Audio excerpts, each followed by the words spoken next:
आपकी वाणी, आपकी कथा और कीर्तन करती रहे महाराज, और हमारे कान आपकी लीलाओं को सुनते रहे। अपने हाथ आपके सेवा कर्म में, आज से हमारे हाथ आपकी सेवा करते हैं। देखिए क्या मांगा है, हमारे जो हाथ है ना वो आपकी सेवा में लगे रहे। अपना मन आपके चरण में स्मरण में बना रहे, हमारा मन आपके स्मरण में बना रहे। अपना मस्तक आपके निवास रूप जगत को प्रणाम करने में और अपनी दृष्टि आपकी मूर्ति संत पुरुषों के दर्शन करने में तत्पर रहे। हे नाथ, बस यही कृपा है।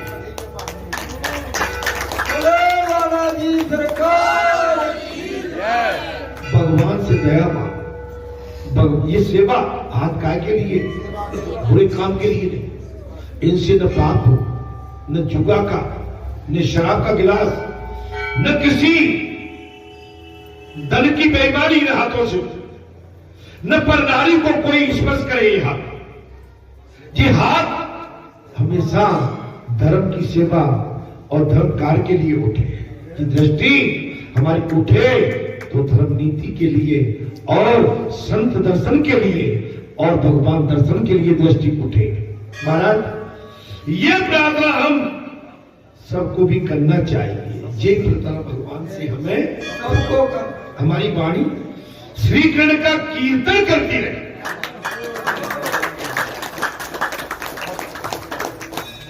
आंखें श्री कृष्ण का दर्शन करती रहे, हमारी आंखें रुपये पैसा का नहीं, श्री कृष्ण का,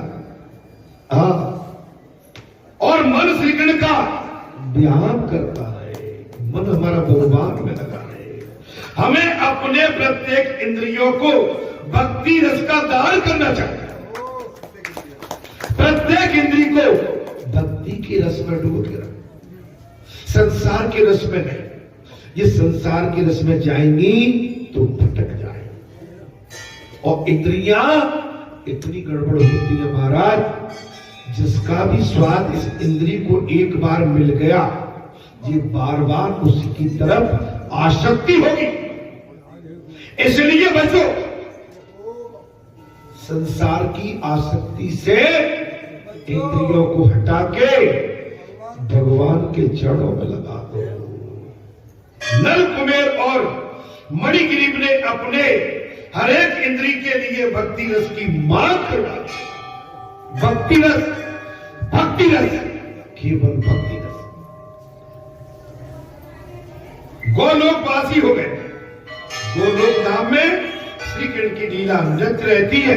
गोलोक धाम में भगवान श्री कृष्ण की नित्य लीला रहती है। ये दोनों महाराज, यशोदा ये सुनकर मगन हो गई। अर्थात कहा, पृथ्वी पर रची लीला लाला तो तुम्हारी गोद में है। योग माया ने दोनों बच्चों के गिरने नहीं दिया, और योग माया ने दोनों बच्चों को ईश्वर भगवान श्री कृष्ण के ऊपर गिरने नहीं दिया। नल कुबेर और मणिग्रीव के गोलोक धाम पहुंचते ही दोनों वृक्ष धमाके के साथ जागे। धमाका सुनकर गोपियां दौड़ती आईए। भगवान की दया से कन्हैया बच गए, ऐसा जानकर उन्हें आनंद का अनुभव हुआ है। और नंद बाबा भी दौड़ के पहुंचे। उन्होंने देखा कि कन्हैया मूसल के साथ बंधा हुआ है। नंद बाबा ने क्या देखा? बोले कन्हैया तो मूसल के साथ बंधा हुआ है। किसने बांधा? कोई उसे छोड़ता क्यों नहीं है? नंद बाबा ने कहा कन्हैया को मूसल से किसने बांधा है? कोई छोड़ता क्यों नहीं है? उन्होंने लाला को बंधन मुक्त किया। नंद बाबा कहने लगे बेटे तुझे तेरी मां ने बांधा था ना? नंद बाबा कहने लगे बोले बेटा तेरी मां ने तुझे बांधा? देखो तो मैंने तुझे छोड़ दिया, तू किसका बेटा है? सच्चे नंद बाबा ने कहा बेटा तुझे तेरी मां ने बांधा है ना? देखो मैंने तुझे छोड़ दिया, तू किसका बेटा है लाला? आज तक तो मैं अपनी माँ का बेटा था, अब आज से मैं तुम्हारा बेटा हूं।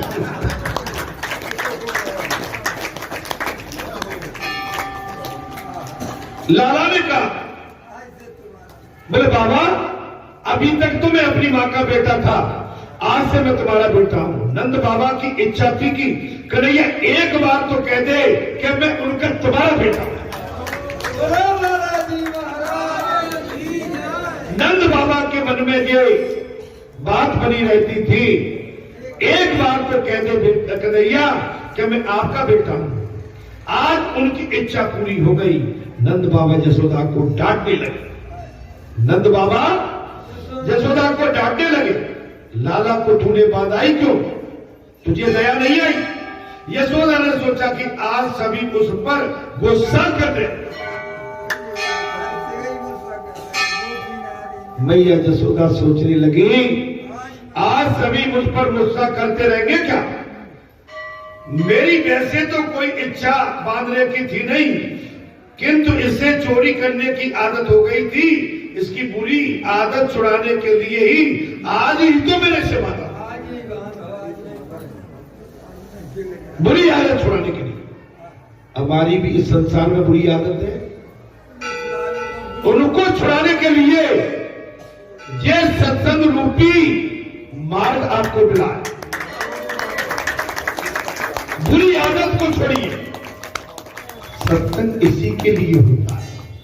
संतों के दर्शन, भक्तों के दर्शन, महात्माओं के दर्शन, सत्पुरुषों के दर्शन, देव स्थान, देव पीठ हमें इसलिए प्राप्त होती है कि संसारी रूपी कुछ हमारे अंदर महाराज कमियां हैं, बुराइयां हैं, उन्हें छूटने के लिए हमें ऐसे स्थानों पर आना चाहिए महाराज। अर्थात इस समय महाराज फिर भी मैंने यशोदा विचार करने लगी। क्या करने लगी? मैंने इसने बस ही तो बांधा था, मैंने प्रेम बस बांधा, मेरी बांधने में कोई और इस तरह की बात नहीं। यशोदा बेटे को अपने पास बुलाने लगी तो उसने आने से इनकार कर दिया। अब माता यशोदा पछता रही है।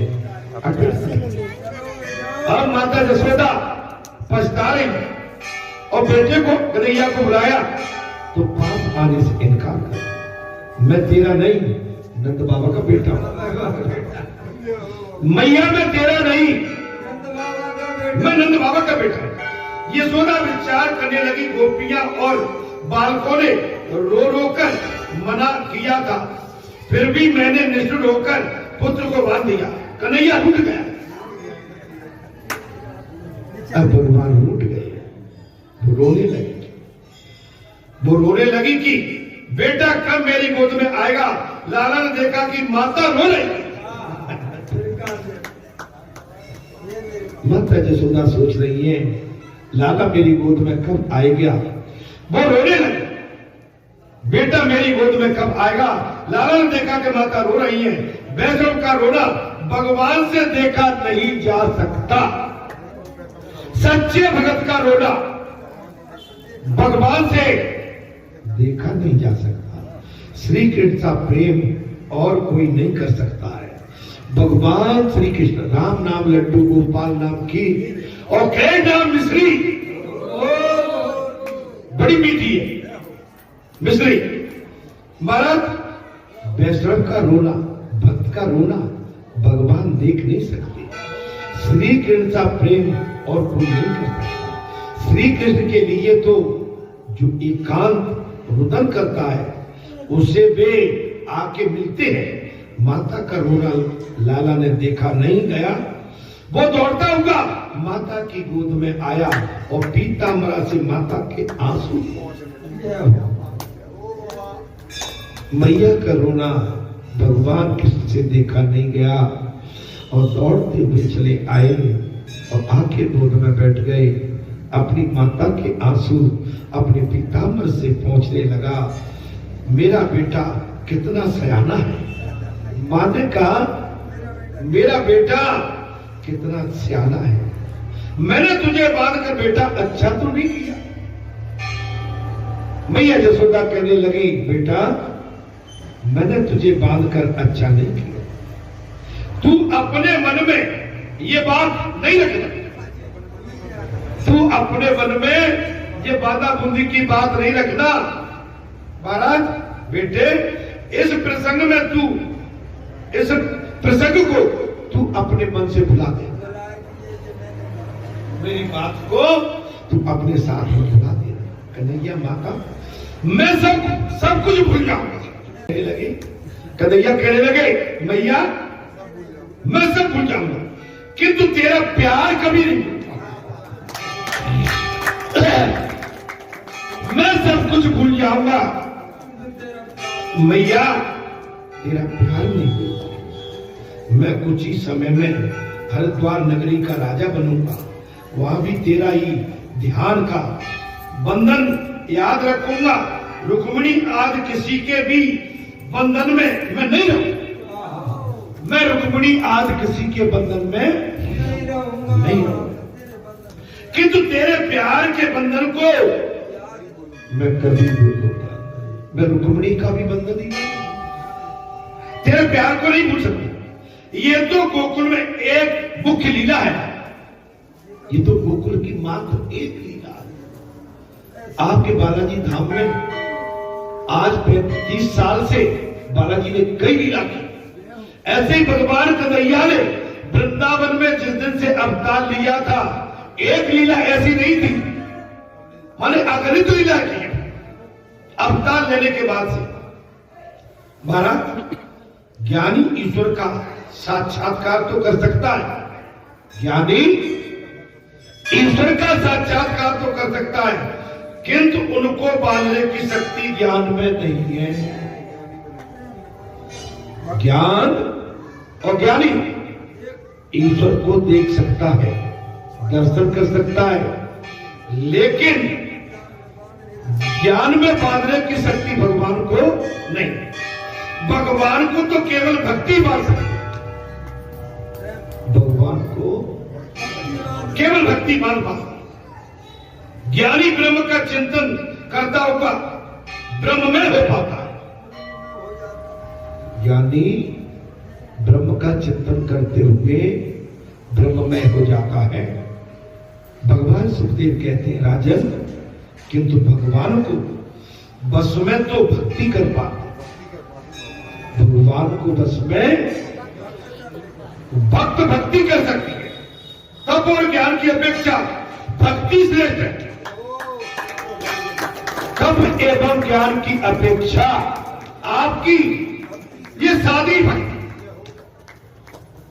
ये निष्पाप भक्ति, ये भक्ति आप अपने घर परिवार को छोड़ के, ये धाम नहीं तमाम धाम है और उनमें आप जैसे कई भगत सुबेरे से तांता लगा रहे, ये निर्मल भक्ति है जो भगवान के लिए अपने घर को, द्वार को, परिवार को, बेटा को, बेटी को, बहू को, रिश्तेदार नातेदार को छोड़कर जो भक्ति में आनंद लेता है, महाराज संसार उसके लिए बहुत सरल हो जाता है। परमात्मा जीव मात्र अपने प्रेम से सरोवर करते हैं, परमात्मा जीव मात्र को अपने प्रेम से सरोवर करते हैं, किंतु जीव ऐसा दुष्ट है कि प्रभु के साथ प्रेम नहीं करता। सभी नहीं, आपसे नहीं बात हो रही, लेकिन फिर भी हमारे संसार में ऐसे जीव हैं। अभी भी कई जीव कलारी में बैठे होंगे, जुआ के अड्डे में कोई फड़ लगाए ताश खेल रहे होंगे, कोई किसी काम में संसार के, कोई आपका तुप्पा तापी एचातानी में लगे होंगे, लेकिन आप उनमें से बिरले हैं जो आप भगवान की शरण में है। और ये आपका दृश्य यही नहीं, ईलोक में नहीं, आपका ये दृश्य परलोक में ही पहुंचता, क्योंकि इसकी साक्षी है, हनुमान बाबा साक्षी है। आप जैसे दिव्य पुरुष महापुरुष इस कथा की साक्षी है। हाँ, इस कथा के माध्यम से हम जैसे आम जीव का कल्याण यहां से तय होगा। प्रभु के प्रति प्रेम को जगाने के लिए प्रभु के उपकारों का बार बार स्मरण करता। मैं परमात्मा का ऋणी हूं, मैं परमात्मा का क्यों? मानव जीवन मिला, मनुष्य जीवन मिला, और मनुष्य जीवन अमूल्य जीवन है। और इस मनुष्य जीवन से हमको सदगति और मुक्ति की प्राप्ति हो सकती है, बतौर हम भगवान के बन के रहे तब। अर्थात उन्हीं की कृपा से ये थोड़ा बहुत सुख पा सके। भगवान की कृपा से सुख है। आप कितने अमूल्य कपड़े पहन रहे हैं बताइए। अमूल्य आपका घर परिवार है, अमूल्य आपका रहन सहन हो गया। आज से 50-60 साल पुराने और पीछे चले जाइए, कितनी गरीबी थी, कितनी परेशानी थी। आज तो गैस पर रसोई, पहले पुराने जमाने में तो चूल्हे लकड़ी कंडे पर, रहने के लिए घर नहीं, छप्पड़ के घर थे। एक आध घर कोई पक्का होता था, बाकी घास उसके छप्पड़ के नीचे गुजर बसर हो। पहनने के लिए सही ढंग से कपड़े वस्त्र नहीं थे। एक दूसरे से दूसरे स्थान तक जाने के लिए वाहन व्यवस्था नहीं थी। खेती के लिए कोई बहुत बड़े हमारे पास संसाधन नहीं थे। आप तो भगवान ने आपकी सब तरह से सुन के रखी है, लेकिन इसके बाद हम भगवान को भूल रहे हैं। भगवान को न भूल पाए, ऐसा कोई उपाय कीजिए भगवान से जुड़े रहे। ऐसा विचार बार बार करोगे तो प्रभु से प्रेम हो जाए।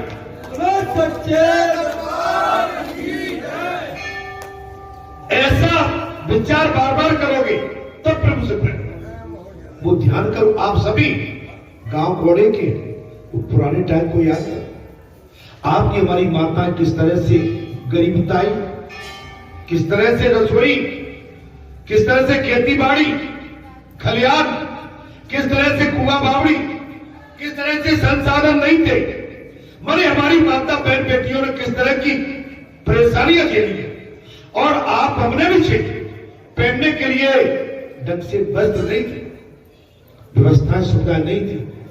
आप ऐसा हमेशा सोचोगे और आज जिस मुकाम पे आप पहुंच गए हैं, लेकिन उस जगह को मत भूलो। उस जगह को भूल गए और आज के मुकाम पे आके तो फिर आपको इसका भी कहीं न कहीं खामियाजा भुगतना पड़ सकता है। प्राप्त स्थिति में संतोष मानोगे तो प्रभु प्रेम का उदय होगा। आज आपको जो भी मिला है संतोष मानो तो भगवान के दर्शन होंगे। परमात्मा से कुछ न मांगो। परमात्मा से मांगने के बाद परमात्मा का कदम आप छोटा कर दो, क्योंकि परमात्मा अंतर्यामी है। परमात्मा से कुछ न मांगो, भगवान से कुछ भी न मांगो। अर्थात कहां चलने दे आगे, हम चूक गए जरा से जी।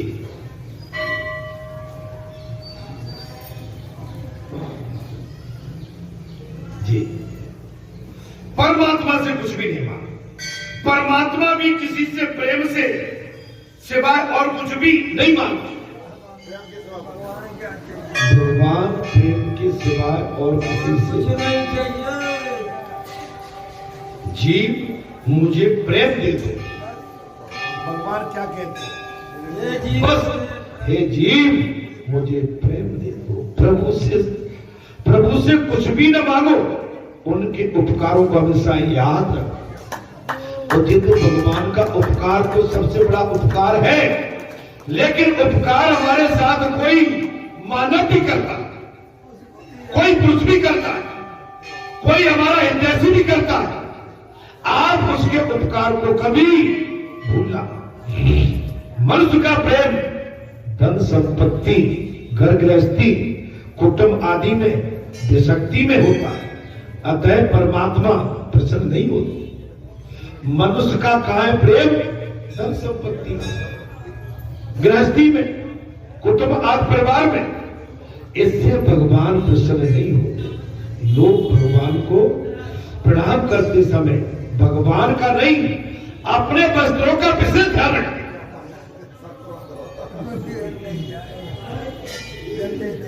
भगवान को साष्टांग दंडवत करते होंगे, भगवान को नहीं। कहीं नीचे गंदा पड़ा है, पानी गिरा है, कहीं मेरे वस्त्र गीले न हो जाए, गंदे न हो जाए। वस्त्रों का विशेष, अरे वस्त्र बिगड़ जाए तो बाजार से दूसरे पाए जा सकते हैं, किंतु हृदय तो बाजार में ही मिलता नहीं है ना। और हृदय बिगड़ गया तो बाजार में कहाँ मिलेगा? वस्त्र बिगड़ जाए तो बाजार से दूसरे लाए जा सकते हैं। अब भगवान से कहीं आपका मन दूर हो गया, हृदय बिगड़ गया, तो बाजार में हृदय नहीं मिलता। ज्ञानी भक्त प्रेम डोर से प्रभु को बांधते हैं। ज्ञानी भक्त प्रेम डोर से, ज्ञानी है लेकिन क्या है महाराज? प्रेम डोर, भगवान को मानते। भगवान केवल प्रेम के ही बस में आते हैं, अन्य किसी के भी बस में नहीं आते। भागवत में हास्य, करुणा, श्रृंगार, वीर आदि सभी रस है। भागवत में क्या क्या है? हास्य, करुणा, श्रृंगार, वीर आदि सभी रस होते हैं।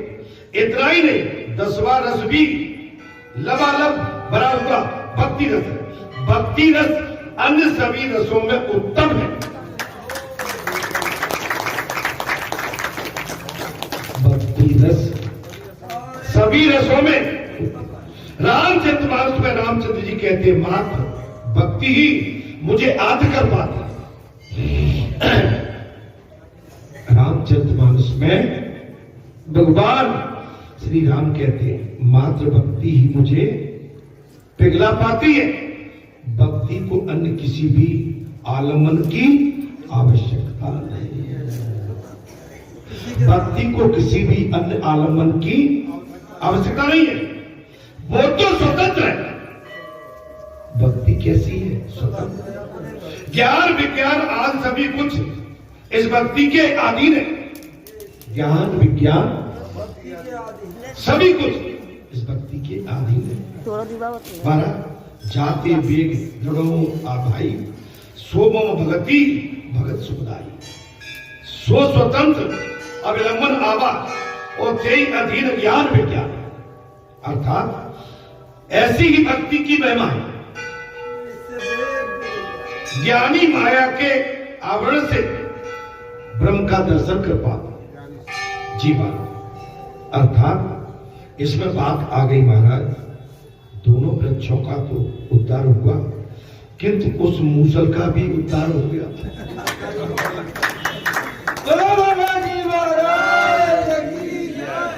दोनों वृक्षों का उद्धार और मूसल का भी उद्धार। श्री के दोनों वृक्षों के बीच में से उस पान निकल गए, जबकि मूसल तो टेढ़ा होकर इस ओर ही अटक गया और भगवान निकल गए। प्रभु ने वृक्षों के अंदर प्रवेश किया, सो उनका उद्धार हो गया, जिसके अंतर्देश में, हृदय में भगवान का प्रवेश होता है, उसका उद्धार हो गया। भगवान सुखदेव वर्णन करते हैं, कई बार गोपियां जसोदा के घर आकर कन्हैया को अपने घर ले जाने को कहती थी। मन बात आ गई इसमें। कई बार भगवान सुखदेव ने कहा, राजा परीक्षित से कहा, राजन, कई बार गोपियां यशोदा के घर आकर कन्हैया को अपने घर ले जाने के लिए कहती है, कन्हैया तू मेरे घर में आएगा? तो कन्हैया पूछता, तुम्हारे घर में तो आऊंगा, किंतु तुम मुझे क्या दोगी?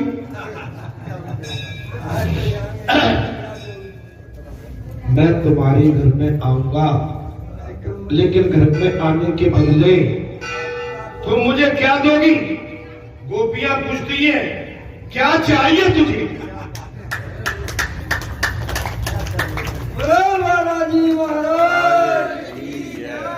गोपियां कहती है तुझे खाना क्या चाहिए? तो कन्हैया कहता है माखन कितना दोगी मुझे? तो कन्हैया कहने लगे अरे गोपियां मुझे माखन कितना दोगी? गोपियां पूछती है कितना चाहिए तुझे?